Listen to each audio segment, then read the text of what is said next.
E aí, segundo, tudo bem com vocês? Tudo em paz? Pronto? Aula 50. Bora lá, segundo. Aula 50 é o efeito Doppler, tá na página 208, tá? Então, ó, o que é o efeito Doppler? Basicamente seria o seguinte. O efeito Doppler é um fenômeno ondulatório em que a onda captada pelo observador é diferente da frequência de uma onda emitida por uma fonte. Ela ocorre quando há movimento relativo entre a fonte de ondas e o observador. Observa-se o efeito Doppler tanto para ondas mecânicas quanto para ondas eletromagnéticas. Grifa isso. Que pode parecer exercícios que ele fala assim, o efeito Doppler só ocorre em ondas transversais, ou eletromagnéticas. Mentira. As ondas mecânicas também ocorrem. Tá bom? Então beleza. Professor, então peraí. O que é esse efeito Doppler? O efeito Doppler ele acontece da seguinte forma. A frequência que o observador escuta, por exemplo eu, é diferente da frequência que um carro de som solta. Por exemplo, o que eu ouço é diferente do que ele manda. Mas isso só vai acontecer em que circunstância?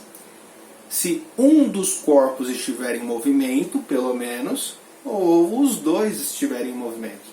Se eu estiver parado e o carro estiver em movimento, ocorreu o efeito Doppler.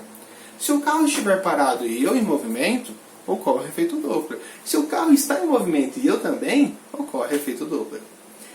Mas tá, e o que seria isso? Por que as frequências são diferentes? Um exemplo básico do básico é a ambulância. Quando você está, digamos, na frente da ambulância, a ambulância vem até você, você vê um barulho assim ensurdecedor, você fala, você fica assim. No momento que ela passa por você, no exato momento que ela está do teu lado, essa é a frequência que ela emite, tudo bem? Só que aí o que acontece? É engraçado, a partir do momento que ela passa por você, essa frequência diminui. Ué, imagina que a ambulância está aqui, eu estou aqui, ela chegando aqui, está um ensurdecedor, voltou a frequência original, diminuiu a frequência. Isso é o efeito Doppler. Tudo bem? O exemplo mais básico é o exemplo da ambulância. Então a frequência que o observador ouve é diferente da frequência que a fonte sonora emite. Terá momentos que o observador ele tem uma frequência maior que a da fonte e terá momentos que o observador terá uma fonte menor que o da fonte. Ou melhor, terá uma frequência o observador terá uma frequência menor que a frequência da fonte. Ok?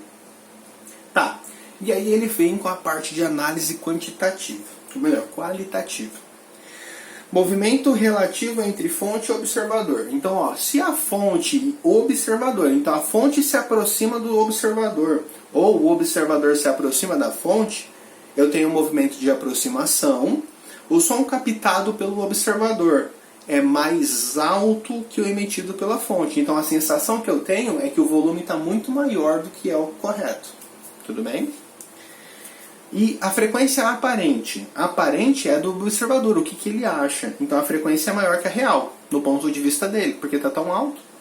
E o comprimento de onda, lembre-se, quanto maior é a frequência, menor é o comprimento de onda, porque a distância entre os picos é menor. Então a frequência é maior. Se a frequência fosse menor, a distância entre os picos são grandes. Então o comprimento de onda é grande. Mas caso você não lembre, é só você lembrar dessa fórmula. Velocidade é comprimento vezes frequência. Se você quiser deixar a frequência sozinha, é só você fazer a velocidade sobre o comprimento de onda. Quanto maior é a frequência, comprimento de onda é inversamente proporcional. Então, menor é o comprimento de onda. Ok? Então, enquanto estou me aproximando, ou a ambulância se aproxima, a frequência está lá em cima, alta. Só que aí, no caso, imagine que ela passou por você, o afastamento. O som é o quê? Mais baixo do que a fonte. E aí a frequência aparente, a frequência que eu acho, a frequência do observador, é menor que a frequência real. E aí o comprimento de onda altera. Nesse caso, eu estou falando que a frequência de onda diminuiu. Então, se a frequência diminui, o comprimento aumenta, já que a velocidade é constante porque eu estou no mesmo meio, o ar. Tá bom? Professor, eu entendi essa análise qualitativa. Boa. Vamos para a análise quantitativa? Para ondas mecânicas, a relação entre a frequência emitida pela fonte, que é chamada frequência real, e a frequência de onda captada pelo observador, que é chamada de frequência aparente, é dada por. Então, grifa esses dois caras, real e o aparente, o significado dos seus nomes. O que é essa frequência real, chamada fonte? E o que é essa frequência aparente? Observador, ok? Então vamos escrever isso. Ó, na fórmula aqui fala frequência aparente, que a gente sabe muito bem que isso é do observador, dividido por velocidade do som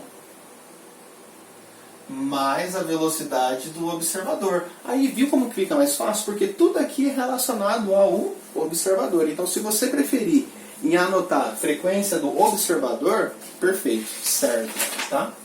E isso vai ser equivalente à frequência real, que a gente sabe que isso é o quê? Da fonte, dividido por velocidade do som mais a velocidade, só que agora é de quem? Da fonte. Ah, tá. Então o lado esquerdo, que seria o primeiro termo, é tudo do observador, enquanto que o lado direito, que é o segundo termo, é tudo da fonte. Claro, que no denominador eu tenho essa velocidade do som sempre adicionando. Boa, essa é a fórmula. Não é difícil de gravar, tá bom? Então essa é a análise qualitativa do efeito Doppler, quantitativa do efeito Doppler. Só que aí observe que tem algumas observações importantes. Ele fala assim, a velocidade da onda, no meio que ele está, que é a velocidade do som, né? Eu coloquei som aqui, se você quiser colocar onda, fique à vontade.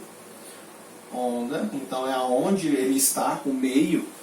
Por exemplo, o caso da ambulância, eu estou falando do ar. Se eu estivesse falando de um sonar, a água, então depende do meio. V fonte é a velocidade da fonte, VOBS é a velocidade do observador. Aí grifa isso, ó. A velocidade da onda é sempre positiva. Então anota isso. Velocidade da onda, ela é sempre positiva. Por que isso é importante, professor? A velocidade da onda não, porque eu sei que é sempre positiva.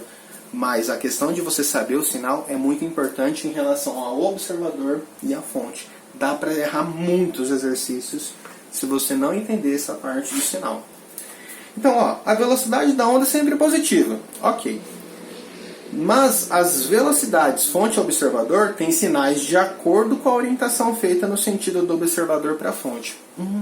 Então é assim. O sentido, ele sempre será da seguinte maneira: observador para fonte. Então, se o observador está na esquerda e a fonte está na direita, esse é o sentido. É sempre observador e fonte. Então, se esse é o sentido o quê? Positivo. Ô professor, não entendi muito bem isso não. Como assim? Imagine o seguinte. Aqui está a ambulância. Eu estou desse lado. Ok, a ambulância está aqui, eu estou aqui. Aonde é o observador em direção à ambulância, esse é o sentido positivo. Se eu estiver indo em direção à ambulância, quer dizer que eu estou indo no sentido favorável. Então é o sentido positivo. Então a velocidade do observador seria positiva. Mas, ô professor, em vez de você se aproximar, você está afastando da fonte. Então, peraí. Esse é o sentido positivo. Observador, fonte. Só que em vez de eu vir para cá, eu estou indo para lá. Então quer dizer que a minha velocidade vai ser o quê? Negativa. Aí a velocidade do observador eu coloco um valor negativo aqui, em vez de somar, eu subtraio. Ah, tá. Eu acho que eu entendi. E a fonte pode ter a mesma coisa? É claro. Imagina que eu estou quietinho, paradinho. A fonte está aqui. O sentido positivo é esse. Se a fonte estiver se afastando de mim, ela está indo no sentido favorável, positivo. Peraí, se a fonte estiver se aproximando de mim, lembre-se, o sentido positivo é do observador para a fonte. É para lá. Só que a fonte está vindo para cá, então eu colocaria uma velocidade negativa para ela. Tranquilo essa questão de sinal, isso é muito importante. Por isso que é importante você gravar, trava, observador fonte, é o sentido positivo. Se eu estou indo nesse mesmo, meu sinal é positivo. Se eu estou no sentido oposto, sinal negativo. Beleza? Na outra página, ele me mostra um exemplo. Ele fala assim, ó, olha o exemplo. Eu tenho uma pessoa indo em direção à fonte, ok? Só que a fonte, ela está indo em direção à pessoa. Então seria mais ou menos assim. Pelo desenho, né? Aqui eu tenho o meu chãozinho. Aqui me mostra a pessoa correndo.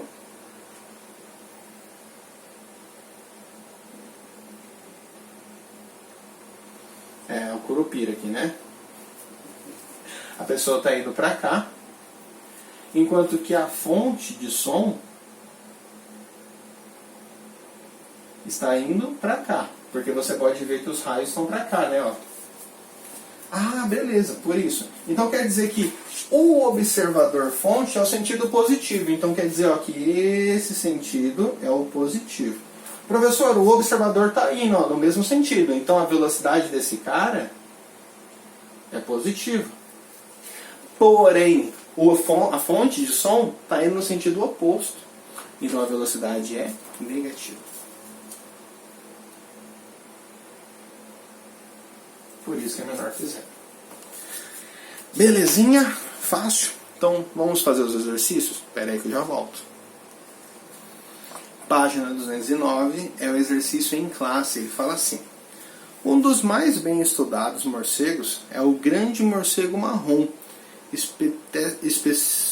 Epitésicos fuscos. À medida que ele circula no escuro, emite pulsos sonoros que são inaudíveis ao homem, pois tem frequências entre 25.000 e 50.000. De acordo com o texto, os morcegos emitem ondas ultrassonoras. Tá. Ultrassonoras, que são além da audível, né? Para que um ser humano possa ouvir. Então, só lembrando, qual que é a audição audível? Ó, o ser humano ele consegue ouvir sons com uma frequência entre 20 Hz, ó, a frequência do homem, tá? A 20.000 Hz. Então é de 20 a 20 kHz, tudo bem? E a do morcego é 25.000, que é além disso. Para que um ser humano possa ouvir esse morcego e ocorra o efeito Doppler, deve haver um movimento relativo entre a pessoa e o morcego. Esse movimento deverá ser de aproximação ou de afastamento. Vamos pensar o seguinte. O morcego está aqui. O observador está aqui. Ô professor, a frequência que eu tenho que ter, ela pode ser maior do que da fonte? Não. Por quê? A fonte em si só, a menor frequência que ela manda é de 25.000. E 25.000 eu já não consigo ouvir. Então a frequência que o observador tem que ter, ela tem que ser o quê? Menor que o valor da fonte. Faz sentido? Ah tá. Então se esse cara aqui que é o morcego é a minha fonte, e esse carinha aqui que eu coloquei é o observador, para que eu consiga ouvir, eu tenho que lembrar o seguinte. Professor, a aproximação, lembra na ambulância, a frequência que eu estou ouvindo é maior do que da fonte. E não é isso que pode acontecer, porque a minha fonte, o mínimo que ela manda é de 25.000 e o máximo que ela manda é de 50.000. Então, peraí, a minha fonte não pode estar aproximando de mim. Ou eu não posso estar me aproximando da fonte. Por qual motivo? Porque quando ocorre o conceito de aproximação, eu sei que a fonte, ou melhor, a frequência do observador, ele acha que é maior do que o da fonte. E se a frequência do observador for maior que o da fonte, mesmo sendo a mínima, eu não consigo escutar. Então não pode ser isso.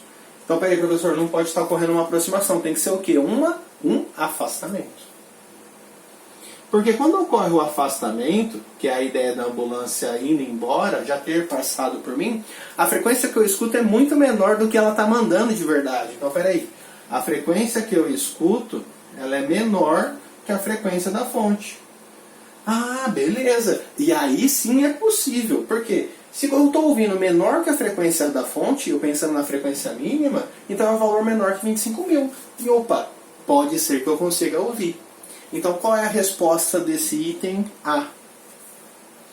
Ele pergunta para... Ah, já está aqui, né? Ele pergunta para você. É uma aproximação ou um afastamento? A resposta é afastamento. Aí qual é a justificativa? Ocorre um afastamento, pois a frequência do observador ela é menor que a frequência da fonte. Assim sendo, é possível que o humano consiga escutar a fonte, já que a frequência que ele escuta é menor que 25 mil Hz. Não estou dizendo que eu consiga escutar, eu falei, pode ser que ele escute. Tudo bem? Então a resposta do item A era essa. Afastamento, porque a frequência do observador deve ser menor que a frequência da fonte. Porque se for maior que a frequência da fonte, é impossível ouvir. E igual já é impossível, imagine maior. Então não dá certo. Vamos ao item B. Espera aí que eu já volto. B. O B fala o seguinte, galera. Calcule a velocidade do morcego, considerando que a pessoa esteja em repouso em relação ao chão. Suponha que a onda sonora e as ondas ultrassonoras se propagam a uma velocidade de 340 metros por segundo nesse meio. Ok, então ó, eu sei que eu tenho o meu observador aqui, e ele está parado. Já aqui eu tenho o meu morcego, onde ele apresenta uma velocidade da fonte, né? Que é o que eu quero saber, ok? Vamos escrever a fórmula? Tá, a fórmula é qual mesmo, professor? Ah, eu lembro que uma coisa era só do observador, outra era só da fonte. Boa, então vamos lá. Frequência do observador, que poderia ser a frequência aparente, né? Mas eu falei que era do observador, é igual à velocidade do meio do som mais a velocidade do observador. Ótimo. Agora vem lá. Frequência do observador? Agora é a frequência da fonte. É a velocidade do som mais a velocidade da fonte.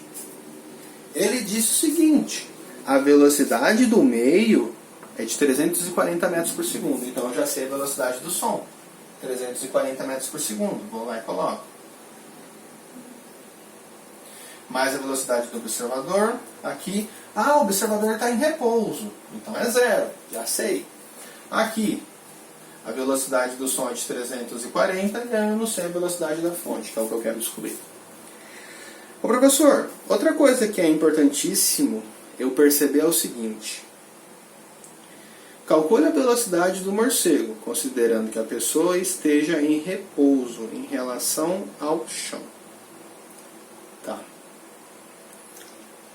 Quando eu falo que eu quero ouvir o morcego, com certeza tem que ser o quê? Os limites. Quais limites?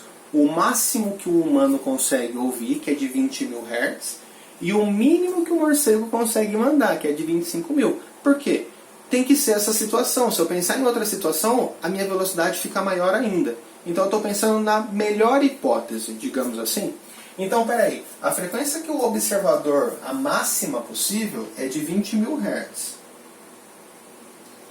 Já do morcego, a mínima possível é de 25 mil Hz. Tudo bem? Mais o que? A velocidade da fonte, que é a velocidade do morcego. Ó, fazendo os devidos cálculos aqui, eu vejo que eu tenho 20 mil sobre 340 é igual a 25 mil sobre 340 vezes a velocidade da fonte. Ó, se eu multiplicar isso em x, eu tenho a seguinte expressão. Ou eu poderia só trocar de lugar aqui também, né? Eu ficaria assim, ó. 340 mais a velocidade da fonte, eu só vou por VF, tá? Vezes 20.000 é igual a 25.000 vezes 340. Passo 20.000 dividindo. Tá. Então eu terei 340 mais a velocidade da fonte é igual a 25.000, perceba que eu não multipliquei ainda, vezes 340 sobre 20.000. 3 zeros com os 3 zeros simplifiquei, lindo. 0 com 0 simplifiquei, maravilhoso. Então a velocidade vai ficar 25 vezes 34 e o resultado menos 340. A resposta que eu terei aí, nessa situação, é de 85, a velocidade é de 85 metros por segundo. Como que eu sei que é metros por segundo? Porque a minha frequência é em hertz. Lembre que hertz é por segundo. Então quer dizer que eu estou trabalhando com velocidade em segundos. Quer dizer, metros por segundo. Ok? E outra, a velocidade do som que a gente adotou, quer dizer que foi nada, ela estava em 340 metros por segundo. Então essa é a questão D. A velocidade, 85 metros por segundo. Lembrando que eu tinha que multiplicar isso e o resultado tirar de 340. Aí no item C. O animal que alcança maior velocidade em voo horizontal é o andorinhão mongol, atingindo 170 km por hora. A partir dessa informação, o resultado encontrado no item B é viável? Eita, peraí. Vamos ver. Bem, a velocidade máxima do andorinhão mongol é de 1 km, que foi de 170 km por hora. Vamos transformar isso em quilômetros. Para eu transformar isso em quilômetros, eu só tenho que multiplicar por 3,6. 85 vezes 3,6, isso me dá 306 km por hora. Lembra que eu falei? Isso é a melhor hipótese. Porque se eu pegasse a frequência da fonte maior ainda, por exemplo, 50.000, a velocidade teria sido muito maior. Então, na melhor das hipóteses, para que o humano conseguisse ouvir o morcego marrom, o morcego ele teria que estar voando a 306 km por hora. E pelo item C, é impossível. Porque o animal que voa mais rápido na horizontal é o andorinhão mongol, que é de 170 km por hora. Logo, o meu morcego não alcança essa velocidade mínima. Pelo menos essa velocidade ele teria que ter. Logo, a gente nunca escuta o morcego marrom. Tudo bem? Então a gente fez tudo isso só para confirmar, ó. A gente não consegue ouvir o morcego marrom. A gente não ouve aqueles granidos dele, tá? Na verdade, o ultrassom dele. Ok? Beleza? Essa foi a aula de efeito Doppler. Já já eu venho com a aula 51. E ela é de explodir o cérebro. Já volto.